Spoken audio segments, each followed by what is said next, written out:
Good afternoon, everyone, especially to our dear teacher. Good afternoon, sir. So, we are the group 3, and we will be discussing about the Vygotsky sociocultural theory and Bronfenbrenner's ecological theory. I am Marian Bird Escobal, the first reporter.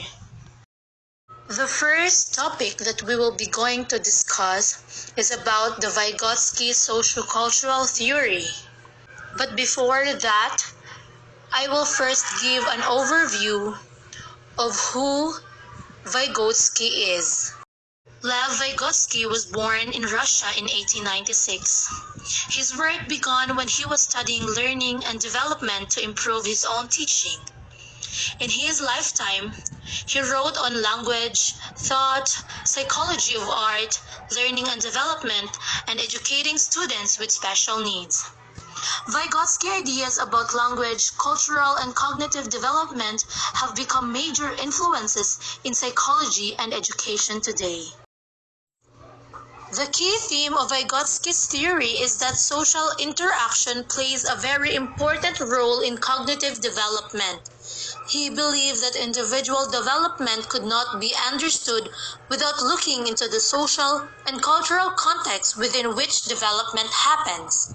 Scaffolding is Vygotsky's term for the appropriate assistance given by the teacher to assist the learner accomplish a task. When Vygotsky was a young boy, he was educated under a teacher who used Socratic method. This method was a systematic question and answer approach that allowed Vygotsky to examine current thinking and practice higher levels of understanding. In today's generation, Socratic method is still useful because it helps students develop their critical thinking ability. So this experience, together with his interest in literature and his work as a teacher, led him to recognize social interaction and language as two central factors in cognitive development. So his theory became known as the sociocultural theory of development. Piaget and Vygotsky. Vygotsky worked on his theory around the same time as Piaget in between the 1920s and 30s, but they had clear differences in their views about cognitive development. This table emphasizes the different views of Piaget and Vygotsky. So Piaget focuses more in individual, while Vygotsky focuses more in social. Piaget believed that there are universal stages of cognitive development, while Vygotsky did not propose stages but emphasis on cultural factors in cognitive development. Piaget also did not give much emphasis on language, while Vygotsky stressed the role of language in cognitive development.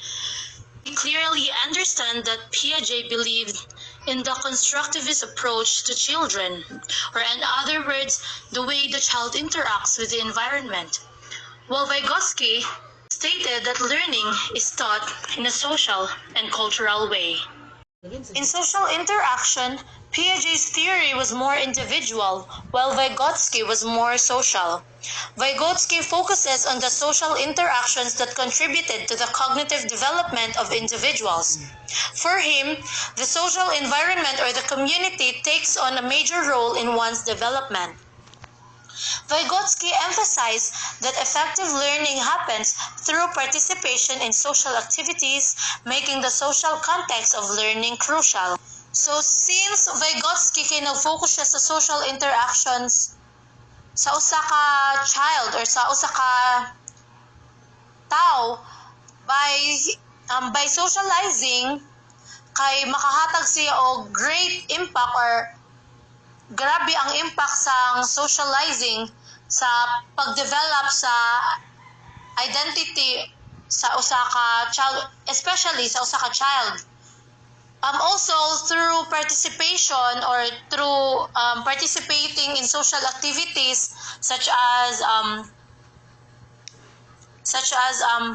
like for example sa high school, sa clubbings or di gani sa intrams, kana nga mga activities kay murag maka-help sa isa ka students nga mo develop or mo improve ang ila or mo improve the way sila mo think or the way sila mo reason, the way sila mo kanang face sa problems, and also mo improve sa ang ila skills and ability in that particular field. In cultural factors, Vygotsky believed in the crucial role that cultural played in the cognitive development of children. He also looked into the wide range of experiences that a culture would give to a child. For instance, one culture's view about education, how children are trained early in life, all can contribute to the cognitive development of the child. Cultural factors means we adopt the culture of where we are raised, that wherever environment we grew, we bring the piece of it and it molds us as time goes by. Next is language. Language opens the door for learners to acquire knowledge that others already have. Learners can use language to know and understand the world and solve problems. Language serves a social function, but it also has an important individual function. It helps the learner regulate and reflect on his own thinking. Like for example, ang isa ka child kanang magduwa siya. Nya since kanang wala siya igsuon, and then ganan siya magduwa. So with the help of his toys, murag siya lang mag-storya siyang kaugalingon, like unsa iyang buhaton, like for example magbuhat siya og kanang eroplano para iya palupad. So kuan kanang muana siya nga ganahan ko magbuhat og eroplano nya, ganahan ko ipalupad ni but so kana siya murag sa iya na siya individual function. So for Vygotsky, this talking to oneself is an indication of the thinking that goes on the mind of the child. This will eventually lead to private speech. Private speech is a form of self-talk that guides the child's thinking and action. So mao na to siya akong giingon ganina about sa isa ka bata nga walay kaduwa or di gani kanang sa iya lang siya toys mag-rely. So iya ra kaugalingon ng iyang ka-istorya. So Vygotsky believed in the essential role of activities in learning. Children learn best through hands-on activities than when listening passively. So ang mga bata daw kay maka-learn sila or maka-gain sila knowledge through hands-on activities, so through actions, kaysa sa kanang maminaw ra. But learning by doing is even made more fruitful when children interact with knowledge, adult peer. Good day everyone, my name is Mira and we are going to discuss about the zone of proximal development or ZPD by a Russian psychologist named Lev Vygotsky. Zone of proximal development, it is a reference to the range of abilities an individual can perform with the guidance of an expert, but cannot yet perform on their own. When a child attempts to perform a skill alone, she may not be immediately proficient at it. So, alone, she may perform at a certain level of competency. We refer to this as a zone of actual development. However, with the guidance of the more knowledgeable other, or MKO, competent adult or more advanced peer, the child can perform a higher level of competency. And also, MKO is a term for someone who guides a learner through a new skill. Always remember, the core idea of ZPD is the more knowledgeable person can enhance a student learning by guiding them through a task slightly above their ability level. The support or assistant that lets the child accomplish a task alone or independently is called scaffolding. This is the idea of pairing instruction with a student. Always remember that the person performing the scaffolding can be a teacher, parent, tutor, or even a peer. Scaffolding should involve the judicious assistance given by the adult or peer so that the child can move from the zone of actual to the zone of proximal development.